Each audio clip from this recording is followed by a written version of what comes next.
Good morning, everyone, and welcome to Candid Conversations Boss Chicks. I am your host, the laid back, down to earth life coach, Aisha isReal. And this morning we have a special boss chick. Her name is Donna L. Otis. When I tell you, I am convinced that she sees life through a different pair of glasses than the rest of us, and she's just changing lives. She has a heart of gold, and she is doing some amazing things in Cook County Jail and has had an amazing impact in the city of Chicago. So please sit back and get ready for this interview.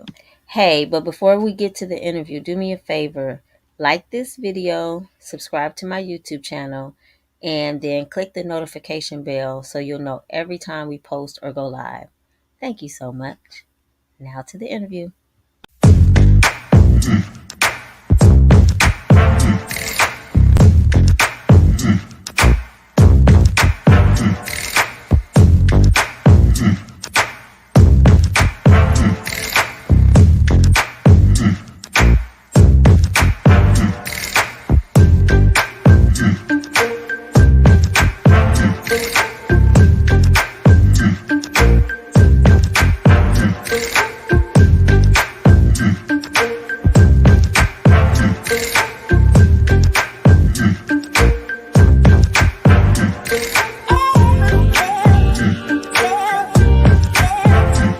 Welcome to Boss Chicks or Candid Conversations Boss Chicks.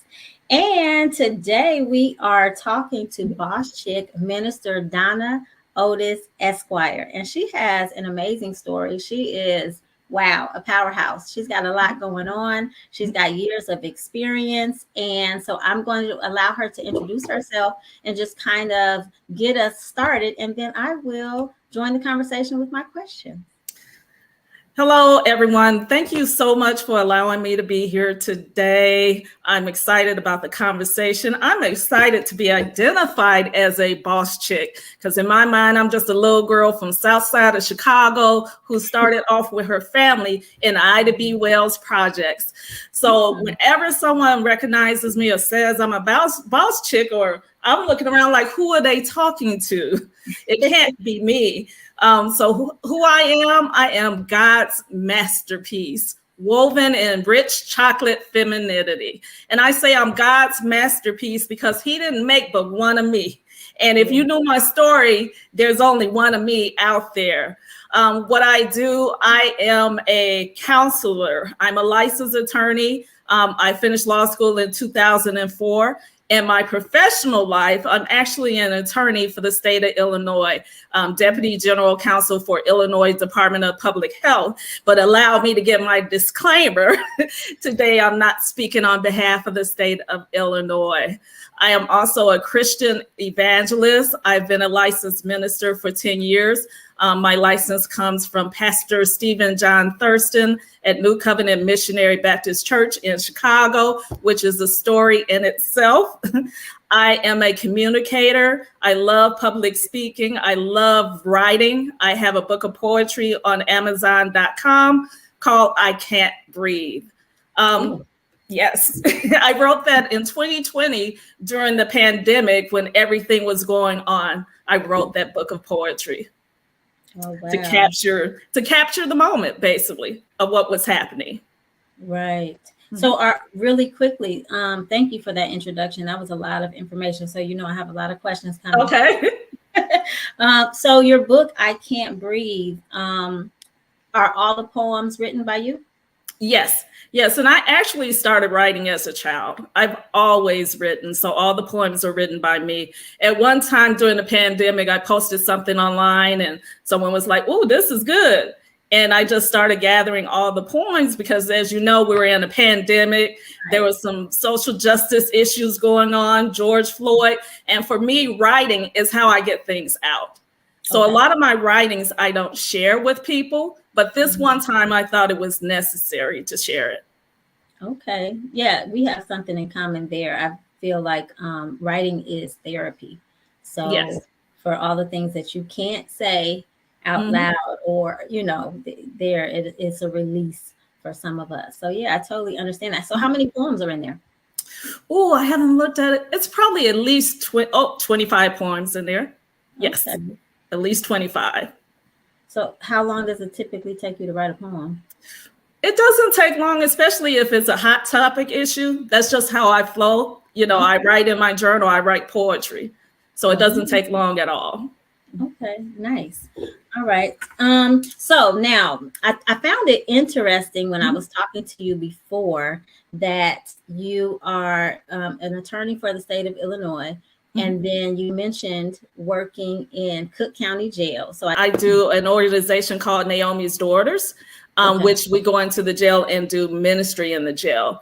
okay. Actually, the first chaplain is how I got started doing jail ministry. Her name was Mother Oh, Consuelo York, and okay. she's from Chicago. She was from Chicago, Illinois. She's deceased right now. Oh, And okay. basically, she would go into the jail and do ministry. She was one of the first women I saw who were ministry or a preacher or had a collar, a cleric collar. So I remember seeing her and just seeing pictures of her standing beside men who were in Cook County Jail and incarcerated. So when I do ministry at the jail, I primarily do it with women. Okay. But I would say I've been going into the jail probably about 20 years. I started going in there, taking youth in there for kind of a scared straight Oh, thing to the boot camp and to the jail. And I went in there with a friend, Judge Lewis Nixon in Chicago. But okay. one of those visits, when I took the young ladies into jail, we got to go to the women's division and in the library. And in meeting with them and hearing their stories, I kind of saw similarities with my own story. And there Okay. was a lady in there who sung the song, I Won't Complain. And to Okay. this day, Judge Nixon and I have tried to find this lady, but it was something about the atmosphere of these women and hearing their stories about ending up in jail, usually because of some trauma they faced, and Mhm. also about them not being able to be in contact with their children to the point where when I was called to preach, I Mhm. decided that was where I was going to go, was back to Cook County Jail and minister to the women who were detained there. Okay. Now, do you see largely people turning around their lives? Or well, let me first ask the women that you minister to, are they serving short sentences? Like, are they getting out, and do you get to see them, you know, live after they Mhm. leave? Well, Cook County Jail, usually most of the people there were awaiting trial. So they Okay. haven't been sentenced. And in Cook County Jail is usually if you have been sentenced, you can only be there if you have a charge of 364 days or less. So a lot of the women were just waiting for their trial.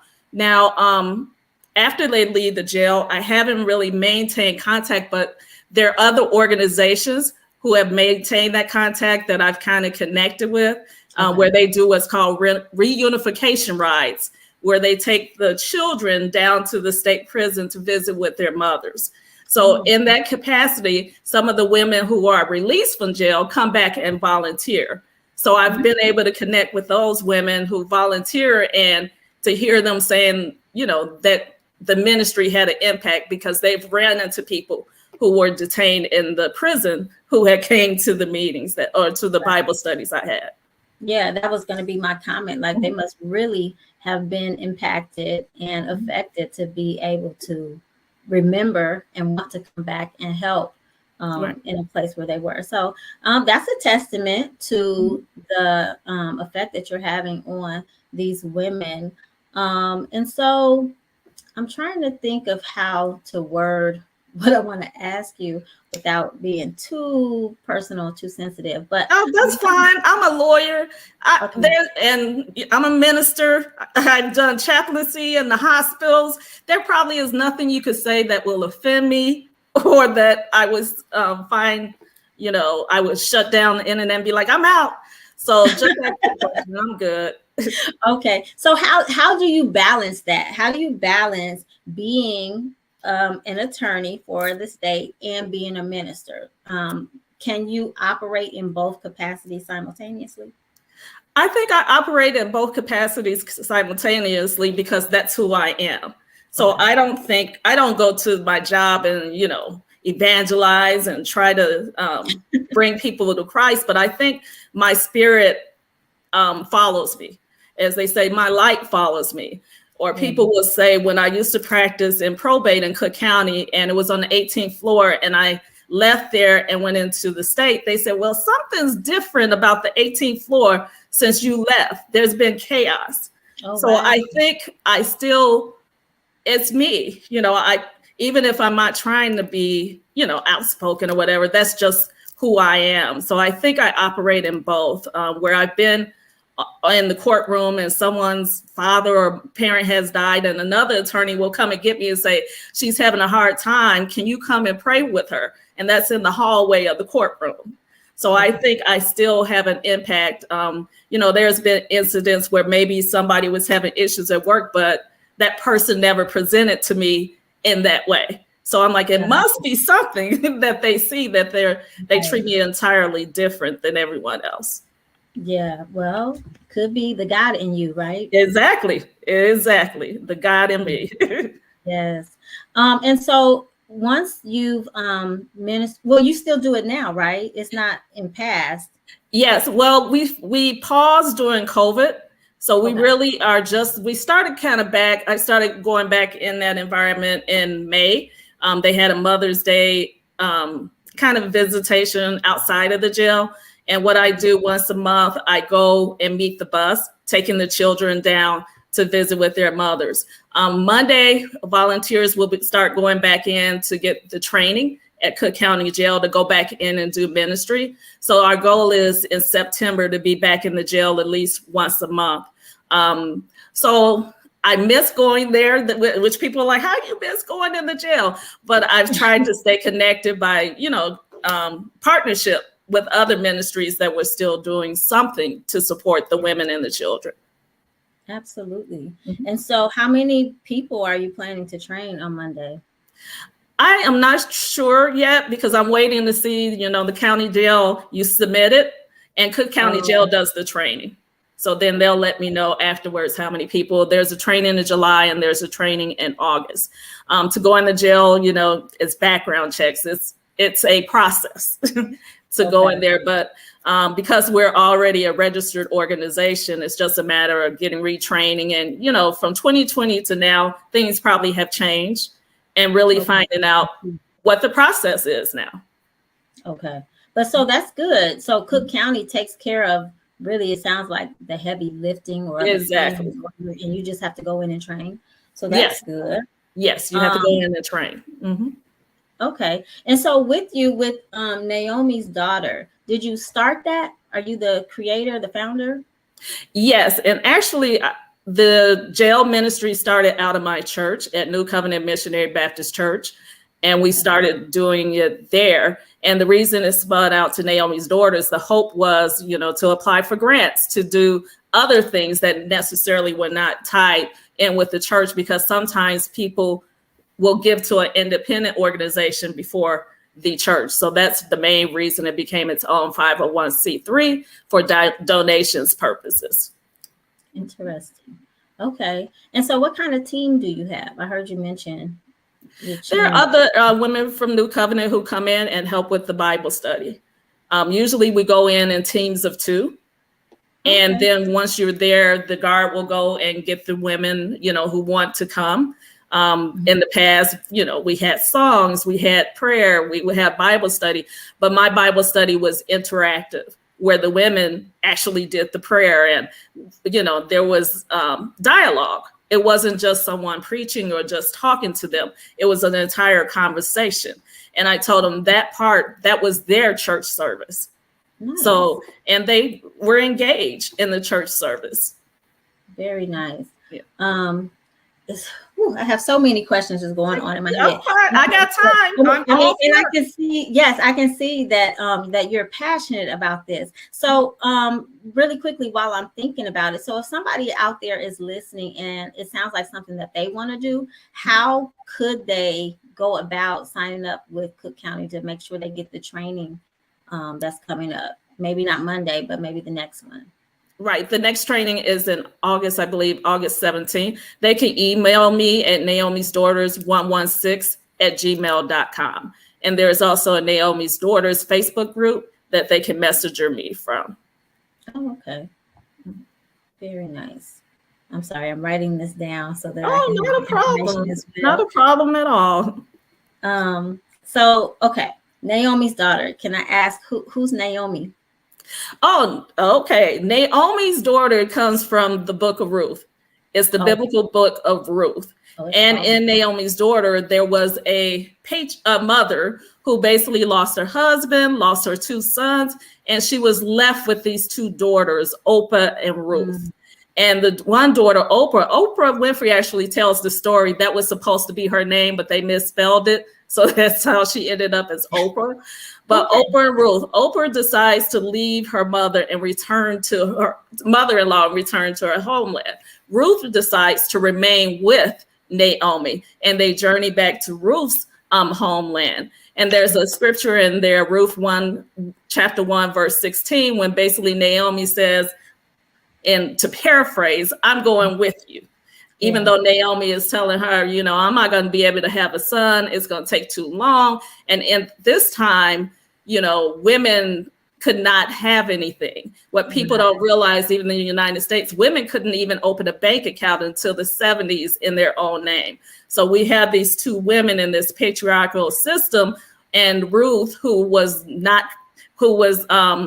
a Moabite, and they worship idols, decided to follow her mother-in-law, Naomi. And so some people who read the story, one other thing, you always hear people talk about Boaz. I got to find my Boaz. And that comes from the book of Ruth, but they missed the entire message of the book of Ruth. I've heard people say about the book of Ruth, Naomi pimped out Ruth and caused her to sleep with Boaz. But for me, what resonates with me is the story of these two women, of this sisterhood, of this survival, about how they get together, to survive a system. And from there, there's a lineage that leads to Jesus Christ. So the reason I selected Naomi's daughter was to basically tell the women that, there's someone who is looking out for you. It's a story of survival. Unless I remember, I'm a teen mother. I've been married and divorced. I remember times I didn't have enough money. Me and my girlfriend would go to the soul food restaurant and share a plate because we couldn't each afford. So that's why Naomi's daughter is based on Ruth and this camaraderie and this friendship and this love between these two women. So I debunked the notion that Naomi pimped Ruth, because unless you've been in a situation where you had to do some stuff to live and thrive and survive, you can't understand that bond and that sisterhood. I say sisters saved me all throughout my life and throughout the pandemic. I linked up with some sisters online who were women ministers who, I lost my father, and it was the sisters who loved on me, and got me back together and basically helped me to see my own worth. There's Dr. Jamie Edie Chisholm, who would always at a session said, "Who are you?" Who really caused me to think about who I am. So I see Naomi's daughters as a sisterhood, as women, elders or women who are their peers, embracing them and telling them, we got you, and we're going to come here and we're going to support you, regardless if society says there's no hope. Statistically, from 1980 to now, women's incarceration rate has increased 500%. 500? Yes. Because we always think about the men in prison, but who's going there to support the women? And so that's why I go and support the women in prison. And I imagine that just the message of survival and protection resonates with the women who are incarcerated. Yes. Because either they weren't protected or they were just living in survival mode. That really makes a lot of sense to them, and they probably grasp that easily. So I'm really just liking the fact that you said that people that you have ministered to have come back and asked to volunteer. So I want to know what has been, because you've been doing this for quite some time, what has been your most memorable experience, or maybe something that just made you feel amazing, for giving back? Well, recently for giving back, going to meet the reunification ride, the bus that leaves every morning, once a month, 6:30 in the morning, 7 o'clock, and having a woman come with a daughter, because usually the guardian is there, and this woman doesn't speak English.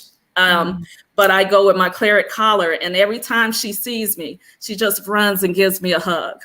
Meeting the bus, and a 2-year-old, they let him out the car, and they're like, they call me Pastor Donna, can you watch him until it's time? And having a 2-year-old just grasp my hand, who had never met me before. Yeah. And the person who dropped him off didn't think to say, no, you shouldn't be with this woman. And being in the jail at one time, and I ministered to a mother and daughter who were there together. So it's just those those experiences that keep me going and keep me knowing that there's a purpose and there's still a reason to go into Cook County Jail. Yes. Oh, wow. I think that it takes a special person to do that. And I say that because, well, I know a lot of people that have worked in the jail. So people who have been sheriffs, and maybe other types of law enforcement. And I've heard horror stories. So the fact that you have the courage to go in there, but, it sounds to me like you're going in there with empathy, with sympathy, with compassion. But were you ever afraid? Like, just based on the things that I've heard, I'm like, I don't think prison would be my ministry. I don't think I've ever been afraid, even taking the youth and children in there. I've never been afraid to go in there. Some people say it's odd that they see me happy inside of there. I've just never been afraid, because when I've heard these women's stories, I resonated with them. Okay. I've never had a feeling of fear. I never asked them the reason they were there. Good. I didn't care, because I think if I knew, then that's where the fear comes in at. The women have always been respectful. The guards have been respectful. So I've never went in there with fear or, oh, I shouldn't be going here. I always felt protective. I always felt safe. I started going in around 2014. I've never had an incident there involving anyone. That's wonderful. Yes. And that's good to hear. So, I mean, I don't know if maybe it's because you are going in as a volunteer and you just have this wonderful glowing spirit and the other people work there. Yeah, exactly. Never had any issues. Okay, correct. Well, good. Do you have any questions for me? Yeah, what made you start this Candid Conversations and the Boss Chick? What made you do that? So it has been a journey. I wrote a book and I promoted my book in 2019. It launched, it was released in 2019. And so then I was doing book tours and going to different places and promoting my book and selling my book and speaking about my book. And somebody approached me about having a radio show on their radio station. And she groomed me for about 6 months. And then at the end of that 6 months, she asked me out of nowhere, because she had never mentioned it before. She asked me for what I thought was a large sum of money. And so I asked a friend who already had a radio show at the time if that seemed right to her. Right. And she said, no, for that amount of money, you can start your own radio station. So I started looking into that. And then everything that I read and all the feedback and reviews that I got basically said it would be easier to just start a podcast. So I did that. And since I'm a life coach, but I specialize in relationships and balancing love and life. That was what my podcast started out as. It was just like a relationship talk. And then so I did a relationship talk with my husband. My husband was on there and we would play a game called the Newlywed Game. Okay. Well, it was called the Marriage Game, but it was like the Newlywed Game. Where we would have other couples on there. So they ranged from 1 year in marriage to 40 years of marriage. Okay. And it was doing really well because it was the pandemic, right? People were at home, people are Hmm. on the internet, they're watching this. And then football season came around and we lost all the husbands. Oh yeah, yeah, And yeah. so then girl talk, because I'm like, well, we're still here and we still want to talk about it. So girl Mhm. talk started. Okay. And then so it started in 2020. Then we lost the husbands around September 2020. And then I did a third season in 2021 because we were still kind of in the house. It was like things were opening up and then they were shutting back down, and then people were getting sick because I remember all that stuff was happening in Florida. So what did I do? Oh, I felt like the Holy Spirit was telling me to honor Women's History Month, Hmm. and with women who were the first at something or the best at something. And Okay. so Okay. I sought that out. And my very first boss chick, she is the creator of a magazine called Black Girls Ride. And it's the first magazine that features African or women of color that ride motorcycles Hmm. and motor Oh, vehicles. that's interesting. Yeah, That's it. it is. And it's really big. But so I was excited about that. But I looked at the calendar. And so I was only doing my show on Monday nights.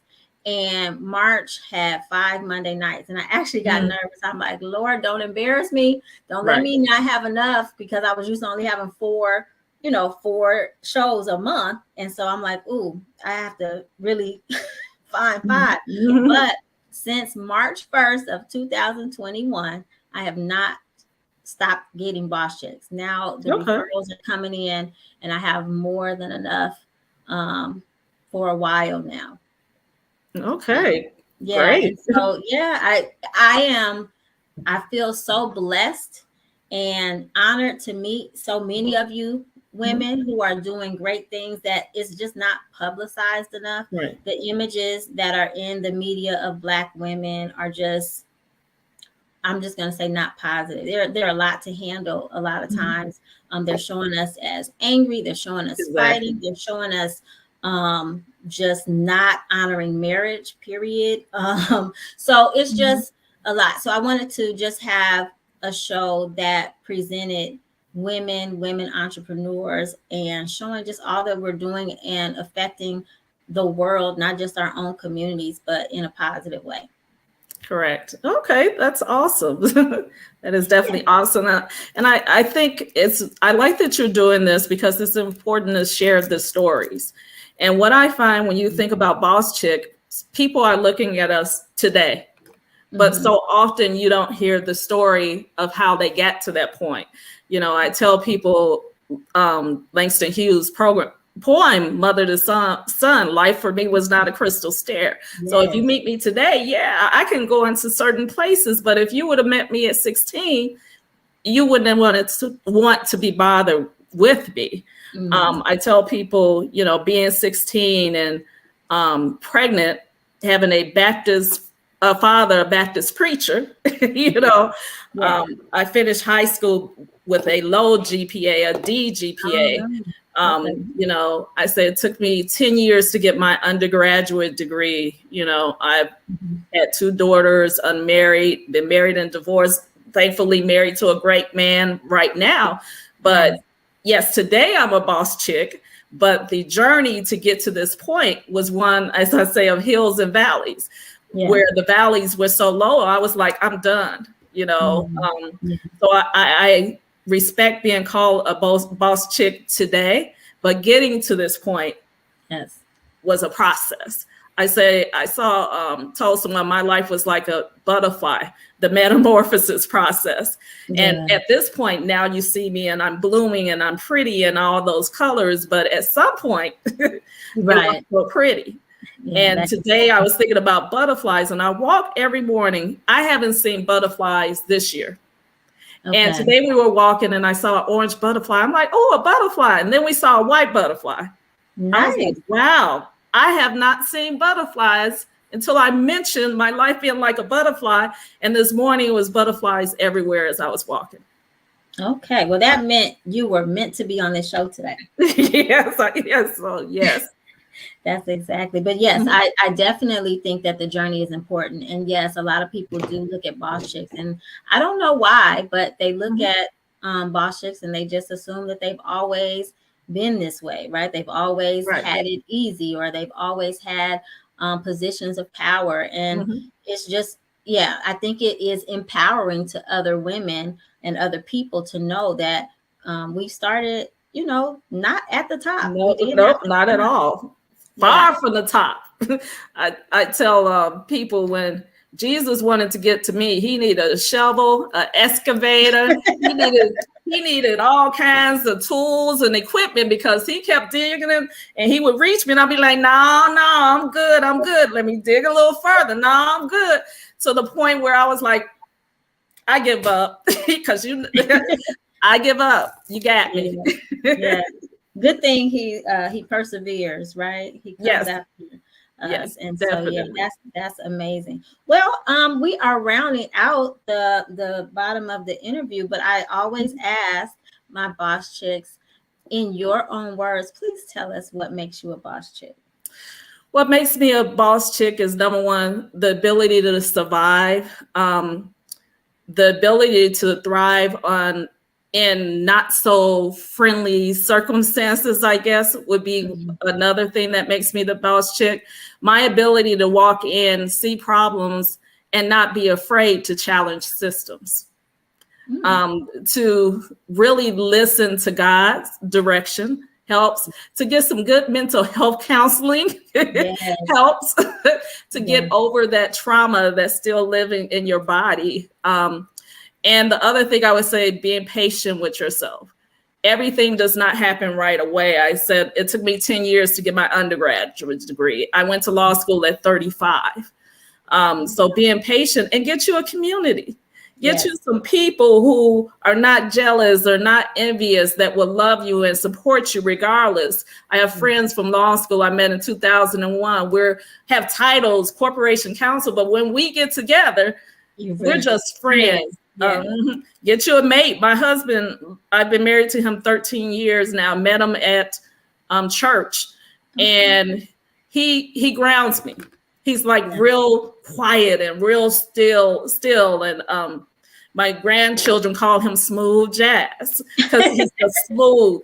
So he has the ability to listen to me, and then after a while, he'd be like, "You're doing too much. You're doing too much."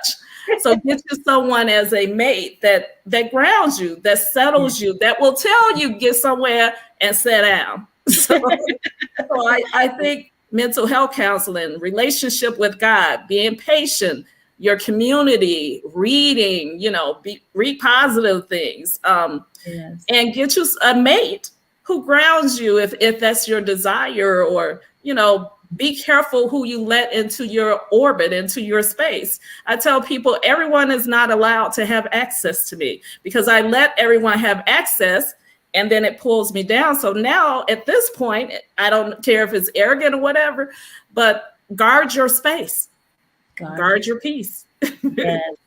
Yes, guard your space, guard your peace. I love what I love about you, and who referred you to me? Because I don't remember. Attorney Camille Hicks, criminal Oh, defense okay. attorney. Oh, Yes. I love Camille. Okay. So, and you know what? Now that you say that, you guys have some things in common because I remember when I met her and I spent time with her, I was just impressed. She's very kind soul, Mhm. very gentle soul. And then when she came on my show to talk about being an attorney, I saw the fire and I was like, Yes. woo! Yes. Yes. I'm like, oh, okay. So that's how you're such a successful criminal defense Mhm. attorney, right? So I kind of see the same thing in you. I am inspired and impressed just by your courage, but also your warm spirit and Thank how you. they're able to go hand in hand. And I think sometimes, even with those qualities, sometimes people have a challenge balancing those in themselves because it's like they're kind of opposite characteristics Mhm. and they're not sure like which one they should go with. But I love the fact Yes. that you are right, working both of them Mhm. like Mhm. boss. So yeah, so I think that that probably should have ministered to quite a few young ladies out there who are looking to be a boss chick, who are working on being a boss chick and getting their things together. So I really appreciate you coming on the show.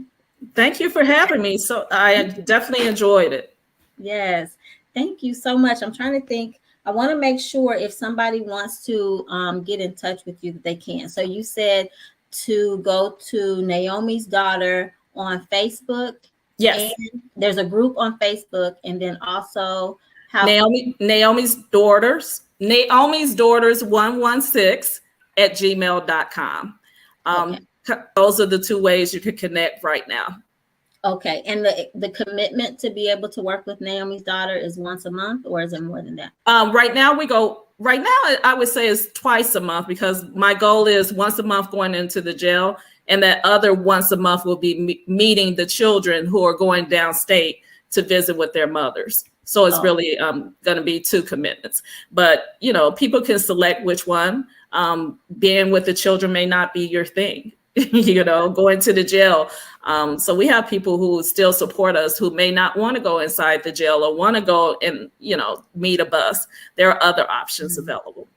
okay. But yes, I really appreciate you being here. Thank you, everybody, for tuning in today and for listening to my conversation with Minister Donna Otis Esquire. Have to make sure I say it properly and show her the proper respect.